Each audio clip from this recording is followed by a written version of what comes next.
Salut les amis, c'est Nico Genzi. Écoutez, bienvenue sur cette nouvelle petite vidéo du samedi consacrée à l'immobilier. Donc là, je suis avec un pote dans la ville rose sur Toulouse. Donc à mes membres toulousains, vous inquiétez pas, c'est bientôt qu'on fera la petite rencontre. Mais là, c'était un petit peu court sur cette venue-là. Donc j'étais avec mon pote Nils et on discutait de ses projets en cours, puisque les miens, ça y est, ça va redémarrer dans pas longtemps, mais c'est pas encore le truc. Et donc on parlait d'une de ses promotions en cours. Et donc ça m'a donné l'idée de cette petite vidéo où je vais vous donner les deux conditions essentielles qu'il faudra intégrer quand vous avez un projet de promotion immobilière. Alors très clairement, vous n'avez pas l'obligation de les faire et je vais vous dire après pourquoi ne pas les prendre peut vous permettre de négocier encore plus. Mais les deux conditions que vous devez prendre quand vous avez l'objectif de lancer une promotion immobilière, donc développer des logements sur un terrain ou une grosse réhabilitation, ça va être la condition suspensive d'obtention de l'autorisation administrative, donc de permis de construire. Donc voilà, ça c'est la première. Et la deuxième, bien sûr, vous connaissez plus, même pour les opérations d'investissement à titre particulier, c'est la condition de prêt. Voilà, donc ça c'est vraiment essentiel parce que ces conditions suspensives, c'est vraiment des choses qui vont vous protéger finalement. Ça va être des portes de sortie dans le cas si vous ne pouvez pas aller de l'avant sur votre opération parce que vous avez un refus de prêt, vous pouvez sortir de votre compromis ou vous avez un refus de permis de construire, vous pouvez le faire.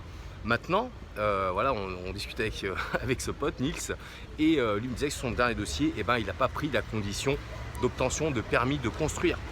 Oui, c'est faisable. Voilà, si vous avez des certitudes, vous avez un certificat d'urbanisme qui confirme que vous pouvez faire. Maintenant, ce que je lui expliquais, ce que je lui redisais, quand on est sur des opérations de promotion un petit peu plus importantes et qu'on a vraiment fait tourner ces chiffres en fonction d'un nombre de logements ou d'un nombre de mètres carrés qu'on va pouvoir développer, et bien très clairement, si on n'obtient pas ce qu'on a prévisionné de faire en type d'opération, et ben ça peut piquer parce que ça peut manger la marge et du coup l'opération peut être beaucoup moins rentable. Donc moi je trouve quand même qu'elle est essentielle et comme je disais, moi de mon côté c'était plutôt l'inverse.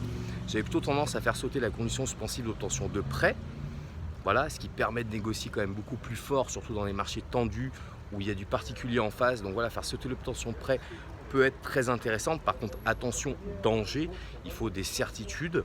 Donc soit vous avez les fonds disponibles pour faire votre acquisition ou alors vous avez des certitudes quant à votre partenaire financier. Mais voilà, donc moi oui, j'étais plutôt l'inverse, à faire sauter assez facilement la condition de prêt pour pouvoir bien négocier et aller sur mes dossiers. Et certains, comme mon pote, sont prêts à faire sauter l'autorisation de permis.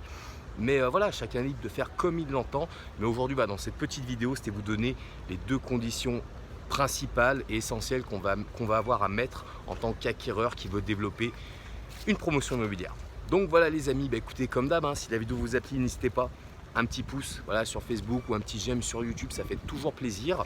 N'hésitez pas à me dire en commentaire, voilà, toujours pareil, si vous avez des idées de vidéos que vous voudriez que je développe dans les prochaines semaines. Et puis moi je vous dis à la semaine prochaine pour la prochaine vidéo. Salut les amis.